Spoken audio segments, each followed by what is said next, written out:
look at Nazi Germany, and the roots were there. They were building up from the medieval time period. We're talking 500 years of this building to that point. So know your history, folks, because you don't want to repeat it.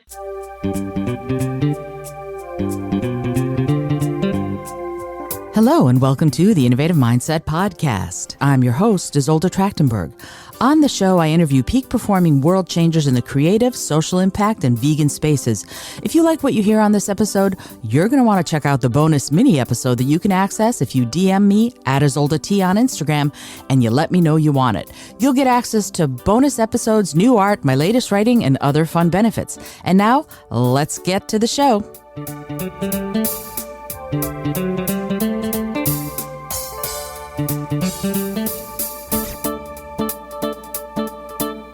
Hello, and welcome to the Innovative Mindset Podcast. I'm your host, Isolde Trachtenberg. Super excited that you're here. I'm also really thrilled and honored to have this week's guest. Check out Jeri Westerson. LA native and award-winning author Jeri Westerson writes the critically acclaimed Crispin Guest medieval noir series, two urban fantasy series, a Gaslamp steampunk fantasy series, a rom-com LGBTQ mystery series, and numerous short stories in various mystery anthologies. Wow. To date, her medieval mysteries have garnered 13 industry award nominations from the Agatha to the Seamus. She has served as president of the SoCal, we're going to say Southern California, chapter of Mystery Writers of America, president of Sisters in Crime, Orange County, and vice president for Sisters in Crime, Los Angeles. She's also a member of the Historical Novel Society. I mean, wow. Jeri, thank you so much for being here. Welcome. Well, thank you for having me. Nice to be here. Oh, yay. I'm so glad to hear that. So I want to just jump right in. There are so many things about you. I've been doing my research.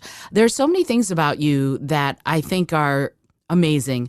One of which is, it looks to me like you were at one point being published by one of the big publishing companies and you left. And we've had a sort of book publishing revolution, like the music industry revolution, where the barriers to entry have really dropped or gone down a lot. And you've stated that you believe writers should come up with that different idea, write it, and get it out there. And I'm wondering if we can just start right off and talk about that. What do you mean by different or innovative idea? And I get the writing it part, but what do you mean by getting it out there? How should a writer do the innovative and different thing enough? And also, how do they get it out there? Yeah. Well, that is the question. First, I would recommend getting yourself a magic lamp, rubbing it vigorously, because that's the best way to do it. But there are other ways. I didn't just leave the big New York publisher. I was shown the door, as many of us authors have been. After you write a certain number of books and it's not hitting sales numbers that they want, then you are shown the door. And in many instances, years ago, that was the end of a series. That was the end of that. But I was just there on the cusp of the self-publishing revolution. And my agent felt that we weren't done with the series. Yeah, I certainly wasn't. So he was going to be shopping it around to another publisher. But while he was doing that, and I knew it was going to take a while, I had a first in the series that wasn't published because it just wasn't, it was rejected by the big publisher. So I felt that I needed to have another book on the shelves during that time that my agent was searching for a new publisher. I didn't want a year to go by without another Crispin Guest book. So I dug that guy out of the vault and had it edited and rewrote a lot of it. And I self-published it. So I put my toe into the hybrid author moniker as a both traditionally and self-published author.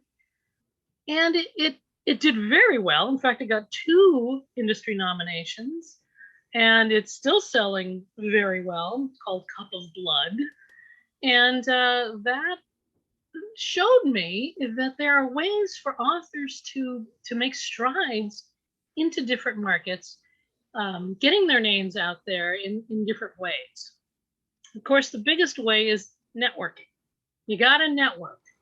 I know there are a lot of authors who just want to put their heads down and just write by themselves in their little rooms with the door closed. I get that. I'd prefer to do that too. But we all have to market, and we have to market ourselves. Even when you are traditionally published by big New York publishers, you're still going to do the lion's share, unfortunately. So you got to network. And you mentioned the organizations, the writing organizations I belong to and I was president for. And those are good ways to start, finding those organizations. With social media, it's insane because that's your explosion. That's your opportunity right there to get on social media in all the different ways. Not all of them, don't. I could hear people out there just cringing and sweating. Don't do that. Don't do that to yourself. Pick 2 that you really like, and then just really do some focusing. You don't have to spend a lot of money either, but you just do have to spend time. So there's that. There's so many ways, so many things to research, and it changes constantly. But if you network, if you're talking to other authors, some who are much better at social media, some who are much better at finding those different ways to get your name out there, get yourself out there, then that's how you learn. Don't buy books about it because those books are already out of date the moment you pick them up. So get out there and talk to people. I love it. It's great advice. And and for those who are introverts, you don't have to talk to everyone in the room. You might want to talk to 1 or 2 people in the room. So just be aware that there are probably ways to do that, even if you're shy or even if you're really introverted, like a lot of writers that I've met are. You and I are not, Jeri. No, we're not. And that was a good thing for me. But, in these days of Zooming and, it could be that those options will always still be there. I kind of hope they will be for people who can't get to some of these meetings face to face when you really can. So hopefully that option always is available. But I always tell you, if you really are shy, volunteer in the different writing organizations. When we have festivals and writers, author festivals, book festivals, volunteer to help set up booths and things like that. That's networking too. So, if you want to still keep your head down a little bit, now you're learning some of the people, you're learning the board members' names, and you're talking to them and they're talking to you. That's a good way to start getting in there.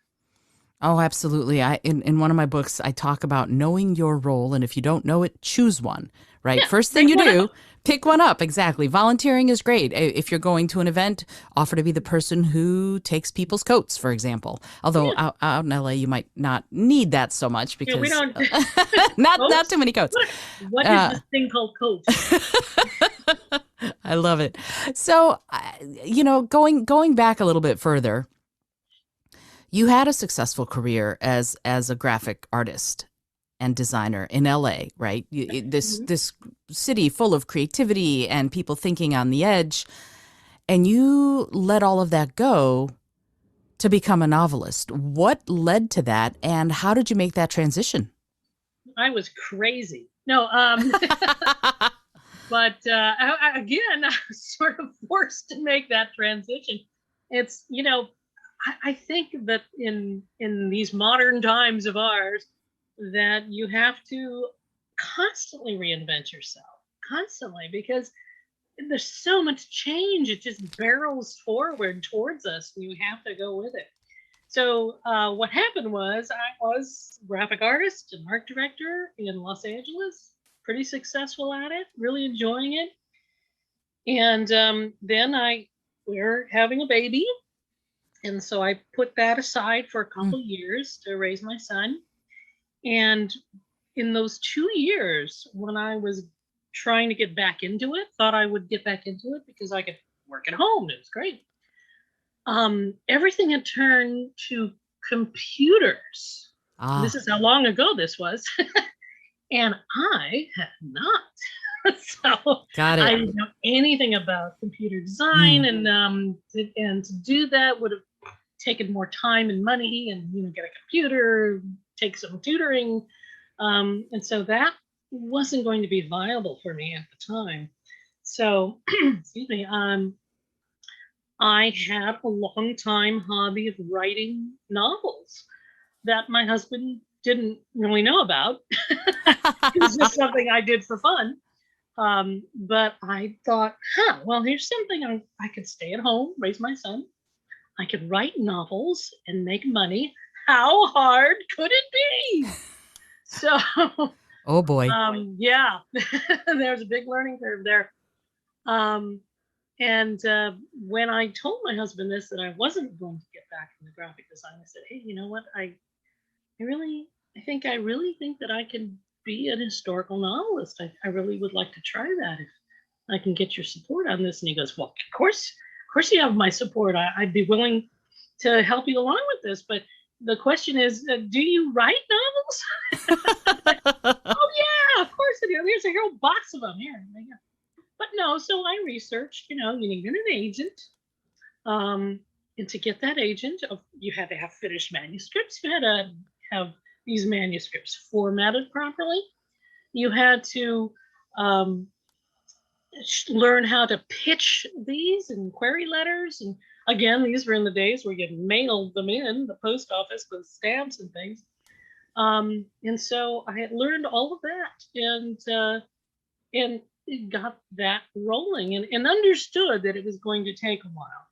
So that was all learning curves, all things that you got to do, and slowly. It took a while. I My fourth agent was the one who got me published. So you can't think of these people as your pals, your friends. It's nice if you can, but these are business collaborations. If it doesn't work out, then you have to say goodbye to one another, and move along to the next who can do something for you. In the meantime, in the years, a decade, 14 years went by, not just with the same book, by the way. Wow. This was a new book every year that I was churning out, and these were all historical novels, and these were all historical novels that publishers couldn't understand because Ah, they weren't about Henry VIII. They weren't about famous people.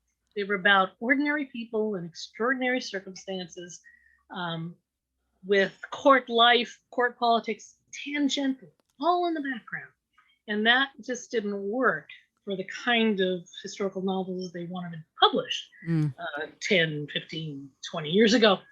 But a former agent talked to me. We were still friends. And she said, you should write medieval mysteries, because mystery is a bigger market. There are conventions devoted to fans of mysteries. There are bookstores that just sell mysteries. There are imprints that just publish mysteries. And I thought, well, I don't know how to write a mystery. I guess I'll learn. So I did. And the kind of mystery I wanted to write was sort of a hard-boiled mystery, but set in the medieval time period. So I I literally took apart one of my favorite hard-boiled books, The Maltese Falcon, great book. and it's a fantastic book with great, well-written characters in it throughout. And so I literally did take it apart, chapter by chapter, beat by beat, what made up a mystery.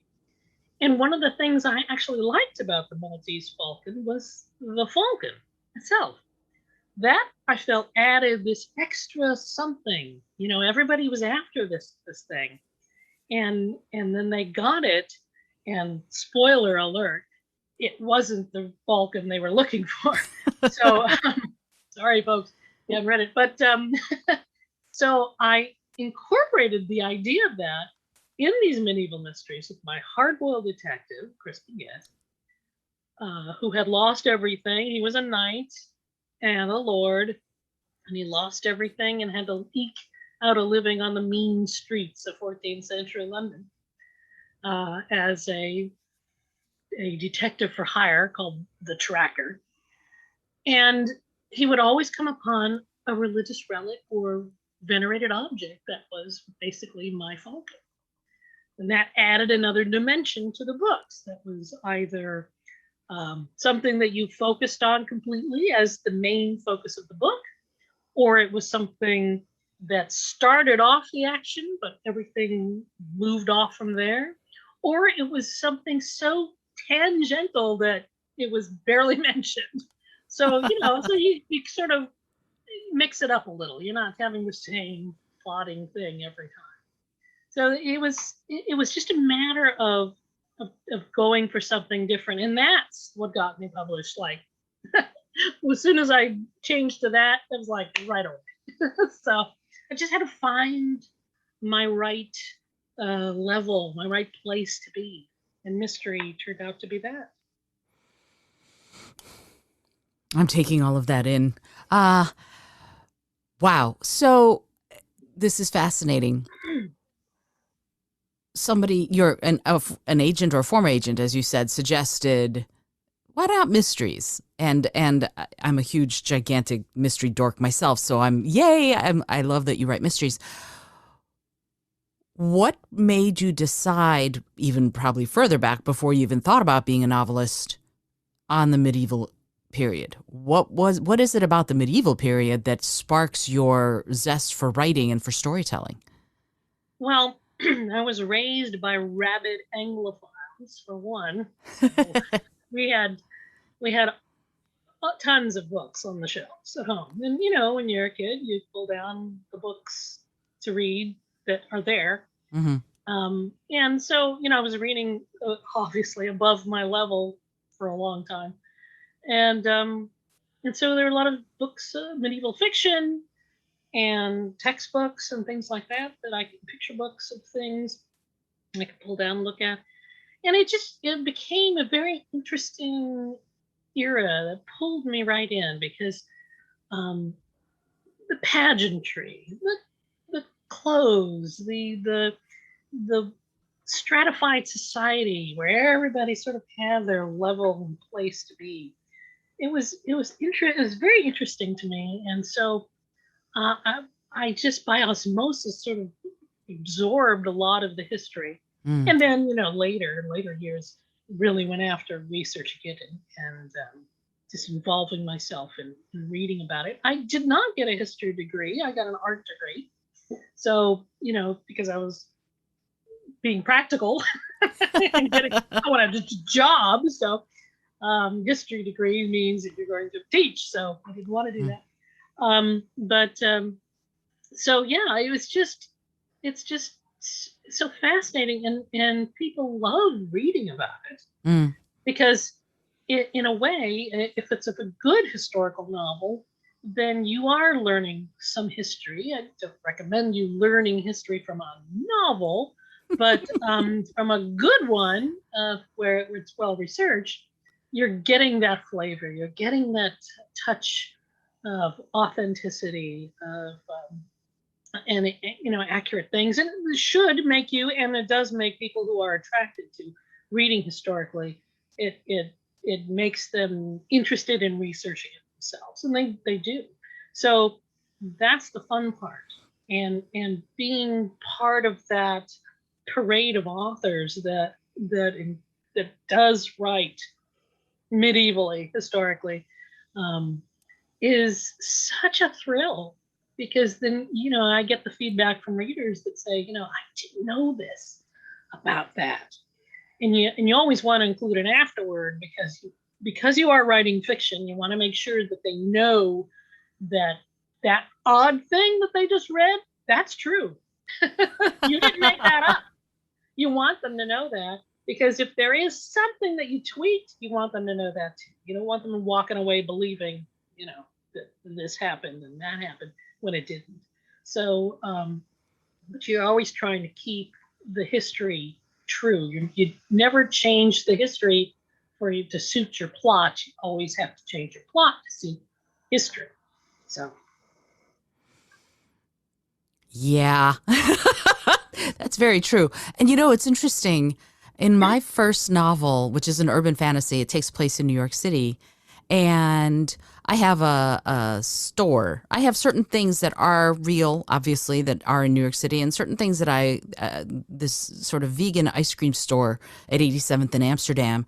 And what's interesting, it's called the Jumping Cow. And what's interesting about it is how many readers contacted me after reading the book and going, I where went to is it? 87th. Yeah, where is the Jumping Cow? And I was like, that wasn't one of the. So I realized that on my website, on the page for the book, I had to sort of detail, this is real, this is not real. And Right. so when you're making those choices, when you're doing the research, as you said, you have to fit the plot to the history rather than the other way around. When you're writing this, what is your process for making those decisions as far as what the plot's going to be, what's going to be historically accurate, what are the things you're going to take liberties with? Can you talk a little bit about that process for yourself?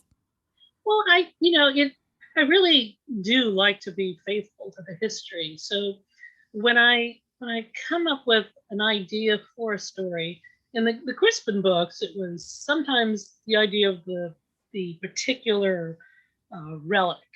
So I start with that, research that, what makes it plausible to show up in London at this particular time, and then it sort of builds from there.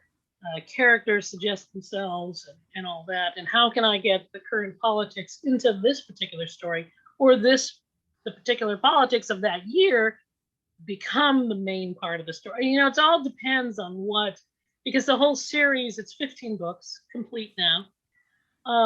It starts at a certain date, and each book's consecutive book is another year in the time period. So each year suggests something that's happening in Richard II's reign. So sometimes that becomes important. So it's all these little things that might suggest themselves, or I want this particular kind of murder. So Ah, how would that work in this particular thing? But since you mentioned urban fantasy, and I've written that too, urban fantasy, as does historical novels, require a certain amount of world building. Um, you want to world build so that readers aren't lost. mm-hmm.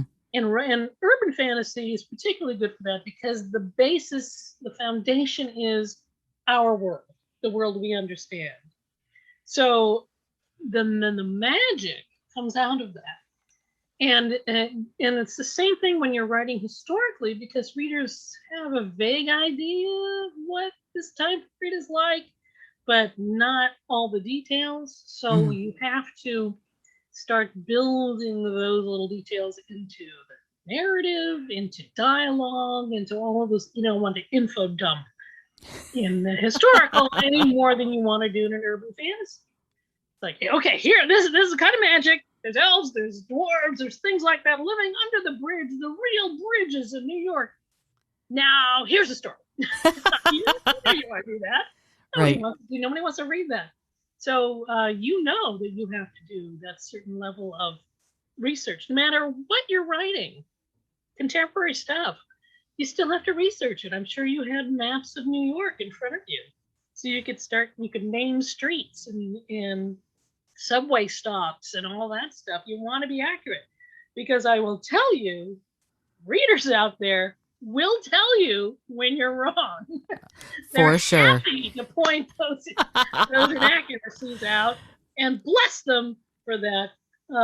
But yeah, so that makes you want to double down on your research to make sure that that stuff's correct. And then it gives a reader a place to sort of rest and go, okay, I know that. I know about the street, and I know about that castle. But we're going to see this now. We're seeing, well, a murder, and now we're seeing this character do that. And look, he's he's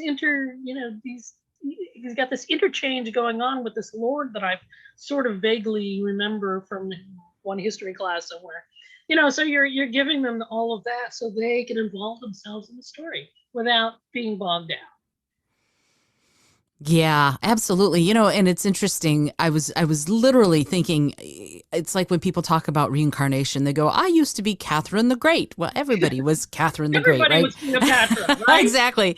So and it's so interesting to me because obviously we only know sort of the famous people, but you just said that it's a lord that they might have, whatever Shropshire, let's say, I don't know, Westshire. So they're the lord of such and such, and this was a historical figure, and your character would interact with that historical figure. It sounds like, and that wouldn't change the history, right? You wouldn't go through and modify what could have been Right. historically accurate, right? Right. I like to think of my fictional characters with these fictional murders in them interacting because they could have Hmm.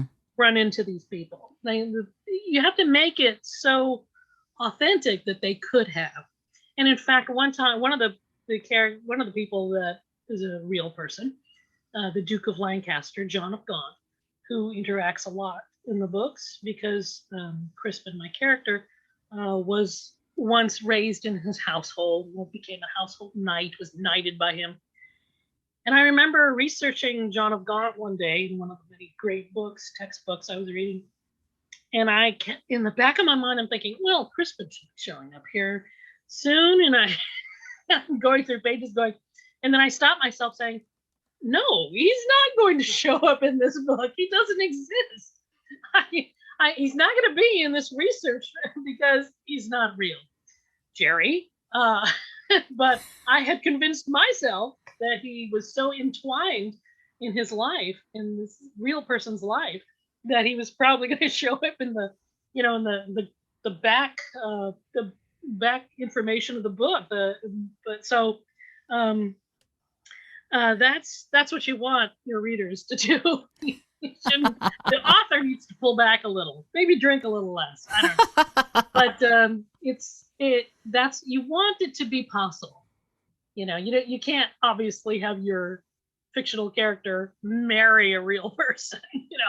That's not acceptable. But as an author, you have that contract with the reader that if you're calling something historical, that the history is right. And and really I get really touchy when people say, well, it's fiction, can't you just make it up? And, well, not for this, not Right. for something historical. You want to make sure that the reader is getting the enjoyment of learning a little history, but with these fictional characters, taking them on this journey. But you have to have the history right. And I am a stickler for those things. And believe me, you don't want to sit in a theater with me watching an historical movie. I will be grunting and, and sighing and just, Lots throwing of my eye hands up. rolling. There's a lot of noise coming out of me in a movie or a TV show because they're never right. Never. That's so interesting. I mean, you would think, like in plays, you've got the dramaturges doing that kind of research, we hope. And someone who's making any sort of historical movie, unless they're deliberately telling an alternate history, you would hope that that would be the case as well. And yet it sounds like you, who know your history, probably look at it and go, yeah, that's not it. So what do Yeah. you do? What do you do in that case? Do you just grunt and leave it alone, or do you feel the need to address it sometimes? Well, I do when I'm doing lectures. I do lecture at some colleges and other areas about history and about medieval history specifically. But other than that, I mean, what are you gonna you're gonna write the producer? I happen to know that a lot of these movies and television shows do hire consultants, Hmm. so they can say they've consulted these medievalists, Mm. and then they turn around and do exactly what they want. Um, Yikes. so yeah, that is yikes. And it's unfortunate. I mean, especially today in the climate we are living in, where facts are so nebulous. Mm. And it's just one more thing that's just not good for a society to believe in too many things that aren't. I mean, fantasies are great. I like writing fantasy. Everybody knows it's fantasy. Nobody's being told that it's anything but that. But if you're writing something historically, you want to be historically accurate, but then you don't. That makes it difficult for people to really understand what they're looking at, what they're absorbing. And I, some medievalists that I know who are professors of medieval history, and they have done this. They've said that there have been studies where they do present like these historical medieval movies in their classrooms, and Hmm. they talk about ahead of time what they're going to see and the inaccuracies that they are going to see. But what happens is once the students have seen the movie, the things that stuck with them were all the inaccuracies. So that's a problem. So yeah, it's one of my big pet peeves. It sounds, but it's it's a viable pet peeve. I'm in your camp, and so when you're doing that, when you're in that position, it sounds to me like you're almost approaching some of this as a journalist. Let's get the what, who, where, when, how, why, and be factual. Yeah, and How? I was a journalist. Aha. Well, there you go. So how does journalism fit into transitioning into someone who writes fiction? Well, I'll tell you, there have been a lot of famous authors who were journalists ahead of time. In that would be Mark Twain, and Edgar Allan Poe, and there's many others along the lines there. And I recommend it highly to people who write fiction because it helps you learn to cut to the chase. You've got only so many words to get the story out. It sort of has a beginning, middle, and end. Not always, but you have to, in so many words, explain the story and get it out there. And that is a valuable lesson because a lot of us, when we begin writing, use too much, too many words, too much narrative, too much to get to the story that we want to give to the readers. So it does help you do that, and it's also fascinating study of human nature. I can't tell you how many times I was interviewing somebody and they were telling me all sorts of things that they probably shouldn't have. And Mm. I kept wanting to say, but I wouldn't, this is on the record. But so that it was amazing because I don't know what they were thinking, but I guess they're thinking I'm an authority figure of some kind, so they can tell Mm. me. But anyway, so it was very interesting, and I did do that for years while I was trying to get my novels published. So it was a way to make money and learn a lot of things. And that was yet another thing I learned from high school, actually, high school journalism class that I put into practice in real life. So thank you, high school classes. It's I have a friend who ended up becoming editor of the Detroit News. I grew up in Michigan, and she was the editor of our high school newspaper. That's what she knew Mhm. immediately. For all of high school, she knew exactly what she wanted to do, and she ended up moving up the ranks until she was editor in chief of the Detroit News, and she just recently left. But the whole time, we knew Kelly. This is what she was meant to do. Wow. She said, "I'm a storyteller, but I want to tell stories that are nonfiction," and Absolutely. And I thought, oh, brilliant. And she's a brilliant writer. And so, to me, stories come in all shapes and sizes. But when you're talking about historical fiction or urban fantasy or some of your other series, these are series. These are not standalone books in that, yes, you can read just one, but probably you're going to want to continue. So you're doing long form storytelling. Mhm. And talk to me, if you would. What is story to you? What's a good story? And how do you tell individual stories, but also that long narrative arc of 15 books? Character is king to me. You thrillers, things like thrillers can be uh, pretty cardboard characters because it's the action that's the exciting part of the book. Hmm. That's the thing you're following along. There's a ticking clock. Something has to happen quickly. The resolution is, the bomb not going off or the spy getting captured or whatever. But it's not about the character. It's about the plot. But Hmm. I like to write characters that are interesting because you're going to live with them for 300, 400 pages, and I want people to find them interesting. I like populating my books with all kinds of interesting characters, Hmm. just like real people, just like you encounter in your life. You've got tons of friends and interesting people that come in and out of your life, and that's realistic. And I want those characters to be realistic. So, my intention was when I was first venturing into publishing was writing historical novels that were standalone, but that wasn't that wasn't working for me.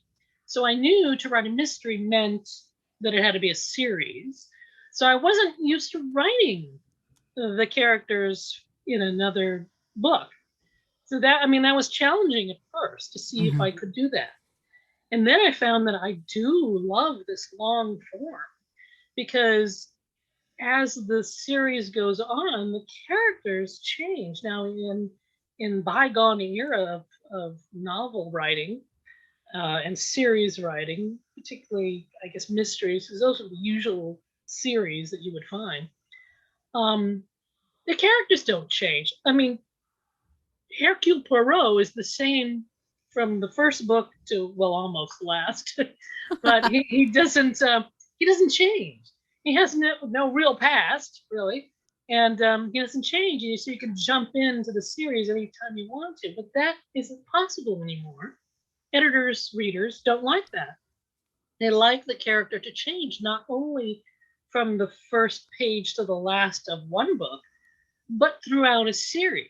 They want them to grow and change. So it becomes the biggest novel ever that is 15 books long because you're thinking of a character arc that could be a lifetime. This is 15 years in a character's life. And you think about your own 15 years and how much changes to you, Hmm. around you, and how those things have changed you.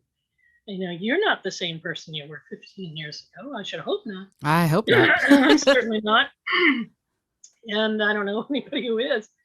Um, and so it really becomes such a fascinating thing to dip into to this character that has come alive for the author to find the different ways they can change. I personally like giving my characters likes and dislikes that are complete opposites of mine, so that I can really get into somebody else's shoes and think why this was a good choice, or why they enjoy this particular thing, or why they believe this certain thing, and especially historically, because their mindset is completely different than ours. Mm. We try to make them accessible to readers today, but for the most part, they have a very different way of thinking, having this stratified society that we as Americans don't believe in. We don't like that. We think anybody can do this or do that. But in this time period, you really do have to get yourself.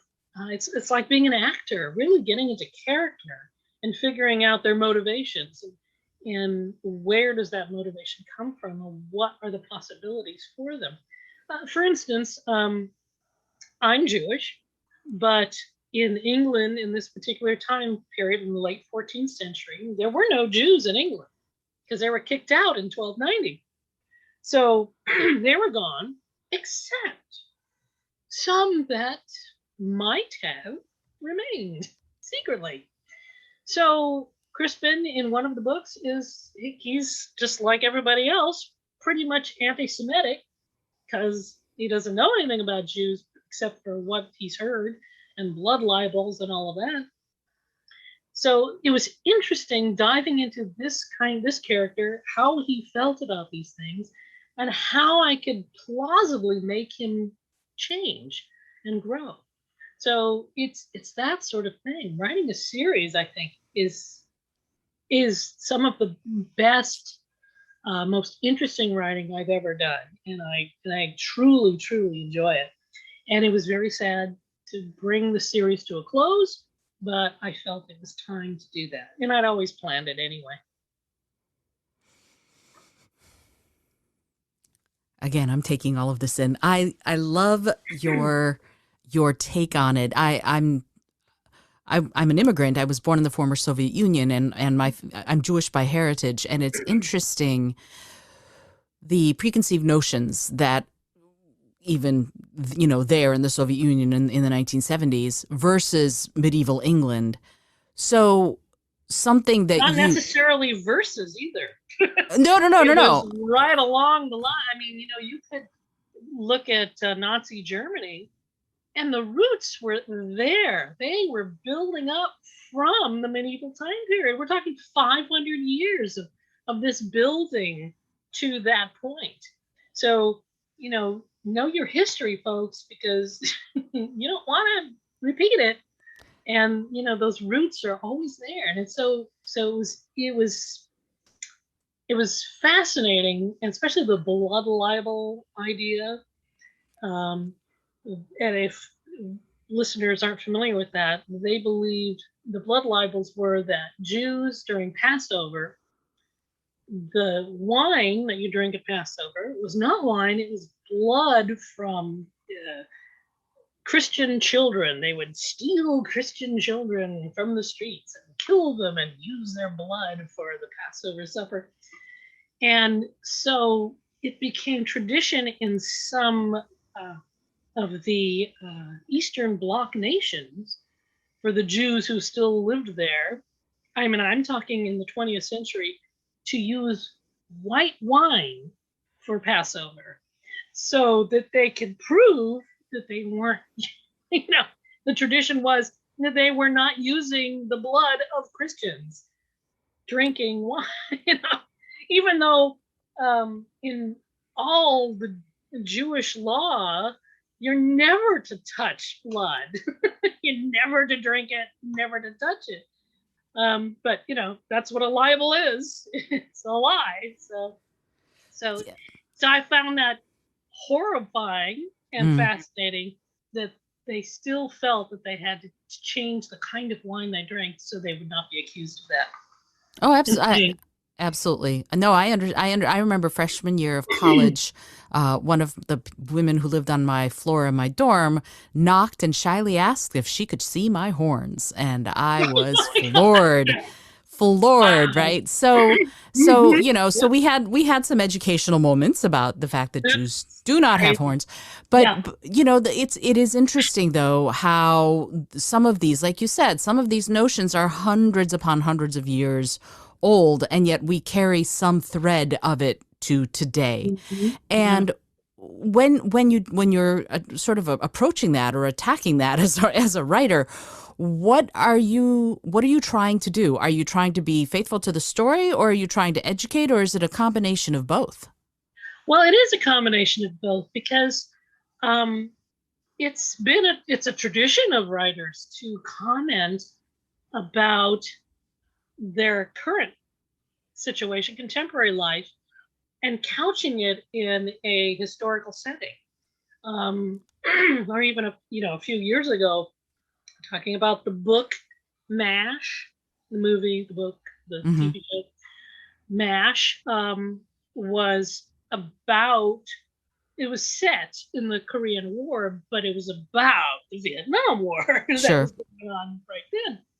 So it's a safe way to comment about things that happened in the past, but talking about what's happening right now. Even the Bible does this. If you look at some of the books like Daniel, they're not prophetic because they're not talking about something that might happen in the future. They're talking about something that already happened in the past, and they're warning you about these things in the writing of the past. So, yeah, I can talk about um, homosexuality because that was something that you still had in the past, but it doesn't have the openness that we have now. So when you find a an LGBTQ character, which I have in the series, who is a real person, I'm able to have him in the story to show people as a teaching moment that yes, there were LGBTQ people in the past, always, and they lived lives just like everybody else. Mm. And so there's all of these things that you can include, and it's I think it's always a teaching moment. I mean, you're there to entertain. I'm writing fiction. I want it to be entertaining, but why not learn a little something at the same time? I mean, I learn it too. As I always research before I start writing because if it's some particular relic I'm writing about, or the people who are going to be in the book who are real people. There's always that research. And there's always research that continues while I'm writing because as I come across things as I'm writing it, I think, did this exist then? Or was this something people had? Were they doing it? Um, so you always have to research at the same time. So it's all about the research. All about the research. Amen. I'm really glad you started talking about when you write. I'm wondering if you could talk a little bit about what your writing routine is. Are you a plotter? It sounds like you kind of are versus being a pantser. But also, do you write I'm going to write a book this weekend, or do you have a daily writing routine? What do you do to finish this many books? Well, I'll tell you. It has evolved. So I don't want anybody to think there's any one way to do this, because there isn't. It's a whole variety of ways. I used to be a plotter. Everything had to be plotted out, and in the beginning that was a good idea because I have deadlines to meet. So Mm. you want to make sure that you can write a certain number of pages or word count every day. But as I got older and maybe more experienced, I don't know. I decided that I didn't decide. I just couldn't plot anymore, and I had to go by the seat of my pants, and I've enjoyed that too. So I really enjoyed just writing that way, and my whole routine has evolved because I used to my I had a son who was growing up, and he was a little kid, and so you had to steal your time to write when he was napping or when he was at school or anything like or doing stuff after school. Um, and as he grew up and had his own life, and now of course he's 32 years old, um, and now he's a writer. Oh, Idiot, that's wonderful. idiot, screenwriter yet. So Wow. he could have had a real career.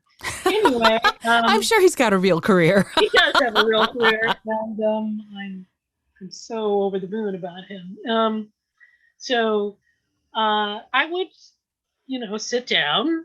I got up in the morning and I commuted to my office in the next room. And Love those short commutes. those are great commutes, no traffic, except running into a cat occasionally. And do my emails and such first because I'm in California. My agent and my publishers are in New York, and wanted to get the emailing and all that stuff out of the way, and then sit down and reread what I wrote the day before and edit it while I'm at it. Mm. And so that you can get into the rhythm of what it is you're writing. And I try at the end of my writing day not to leave it in a place where I have a blank page all over again. I want to leave it sort of in the middle of something that I was sort of really excited about writing. That was the thing, that moment. So leave that so that I can get into it again. And I would pretty much write from 9 in the morning to sometime in the afternoon. I would stop. And, that changes all the time because sometimes I will write for an hour and stop for most of the day and get refueled by reading or watching a movie or something like that. And then write again at 5 o'clock and write some more until 9 o'clock, 10 o'clock at night. So it just doesn't stay the same because you're different.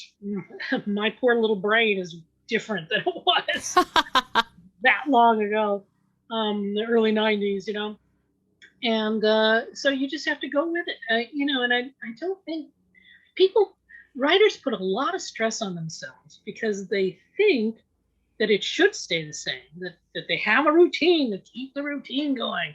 They do word counts. They got to, these notions of you have to do this and you have to do that. You can't maintain that. You can't stay the same. Bless you if you can, but don't kill yourself thinking that you're failing because you can't keep up that pace and that kind of schedule. You gotta get out.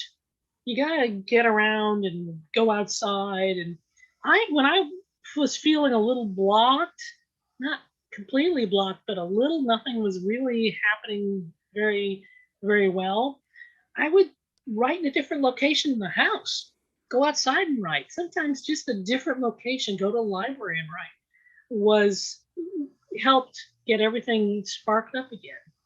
It made you feel like it was a job, because having an office, a special dedicated space, is good for that because this is my job, and I do need to dedicate my time to it. But sometimes you get used to your own office, and I have a lot of distractions in here. I have shelves filled with all kinds of crazy things. I have lots of medieval weaponry.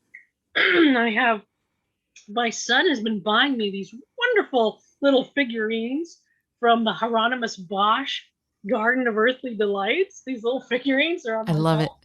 They're bizarre. And I just have all kinds of crazy things in here to distract me that I sometimes cannot afford to be distracted. I need to get to work. But so I write in the kitchen maybe, or out in the backyard, something like that.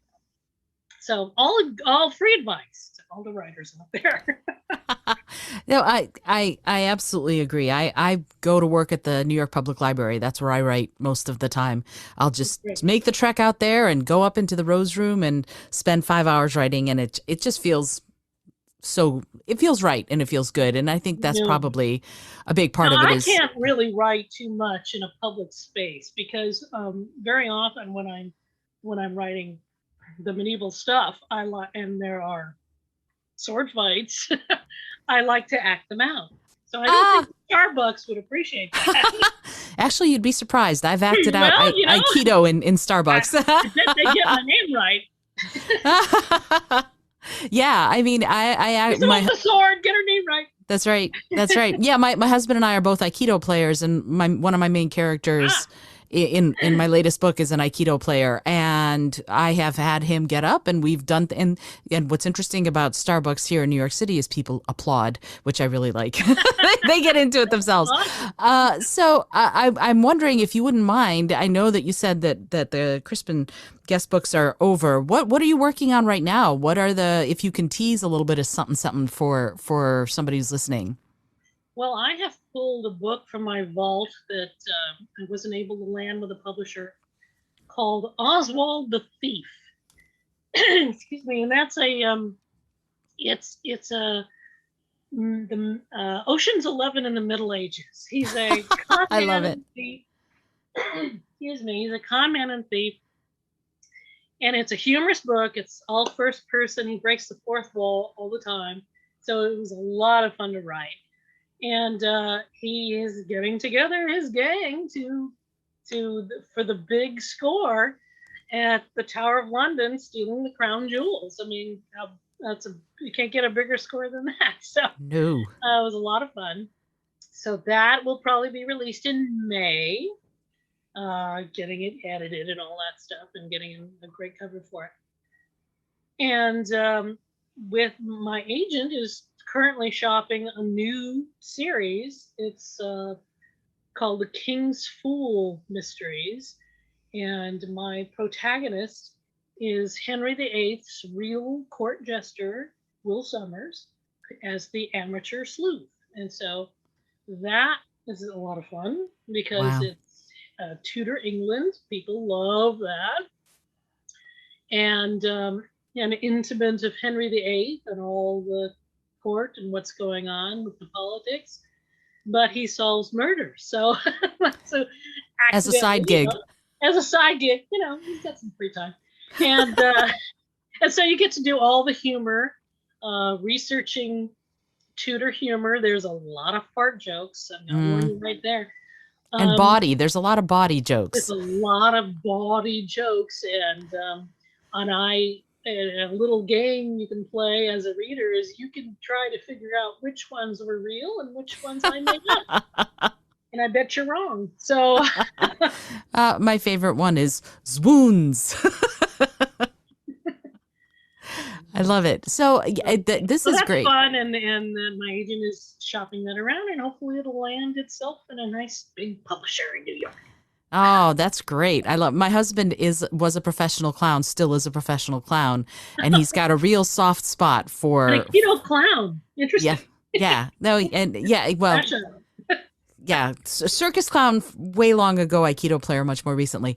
But but it is interesting to me how you're taking these historical people and transforming them, giving them new life or side gigs, I guess, in this book. Now, does Henry VIII himself play a role in the book, or is it? Yes, he's not tangential at all. He's in there, front and center. And the fun part about it is, as we get into history, and there are more television shows about these characters, Henry VIII and such, we know that he was not a good fellow. We know all of those things about him. But through Will's eyes, he loves him. He loves him warts and all.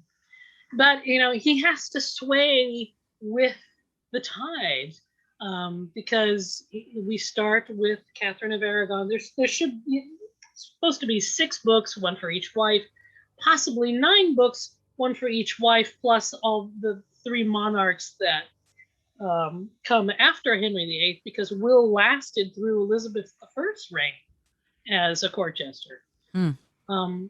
Because he helped, he was raising these kids too, and he loved them, and he was part of their lives.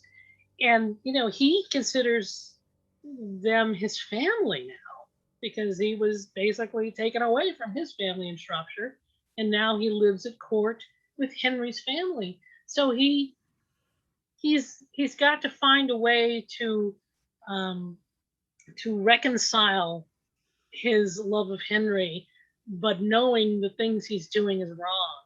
So it's a very interesting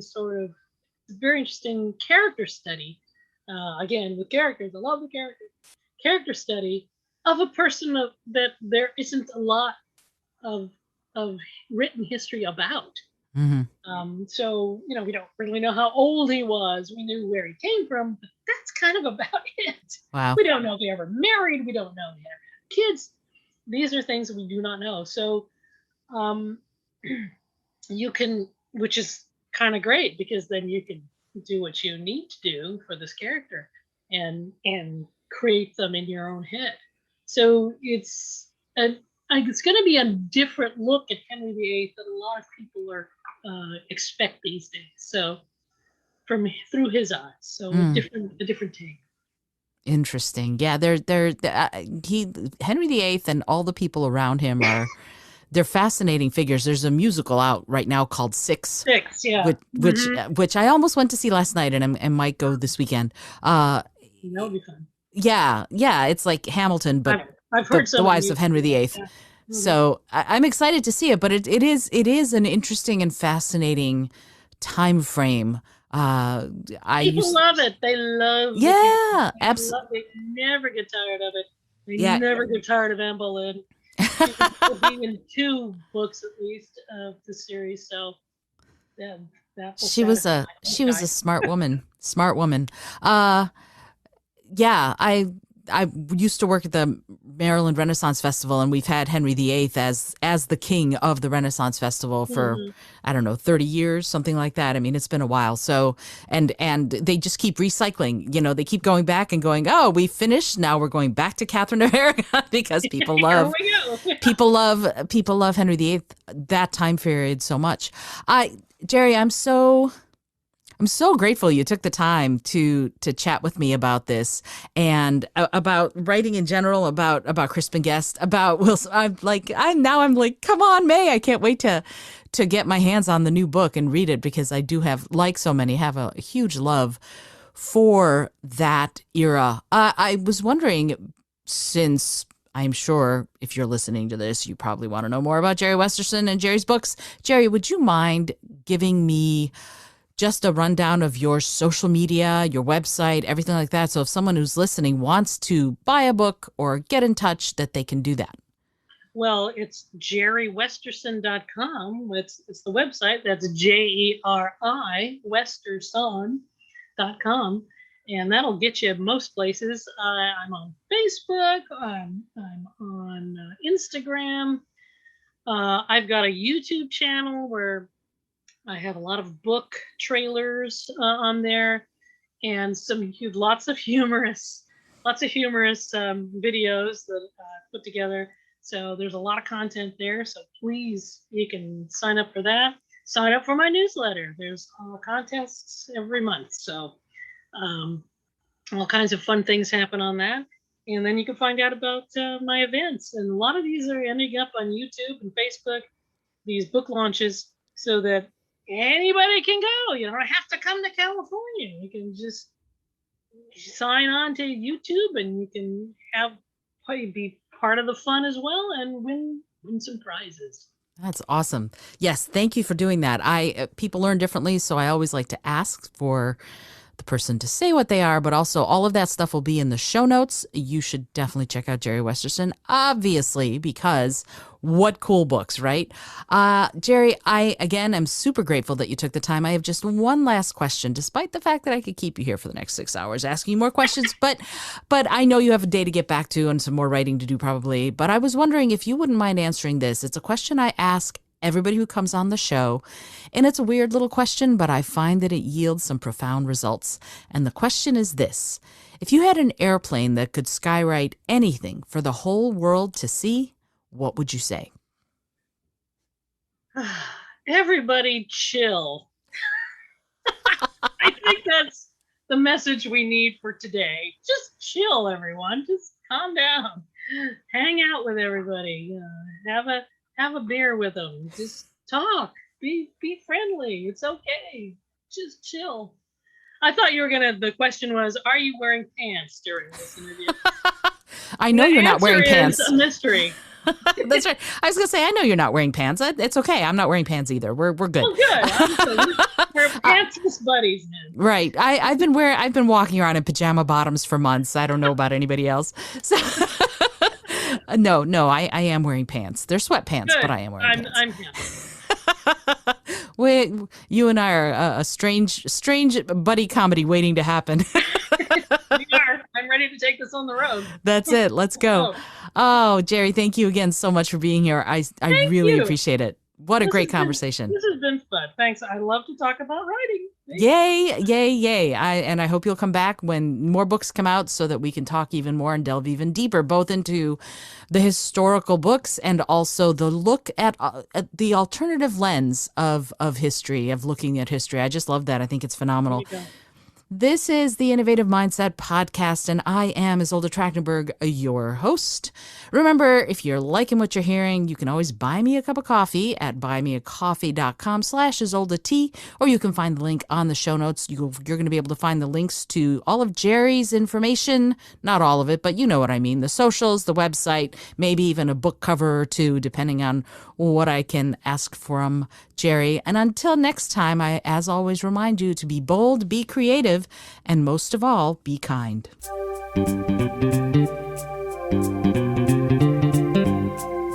Thank you so much for joining me today. I really appreciate you being here.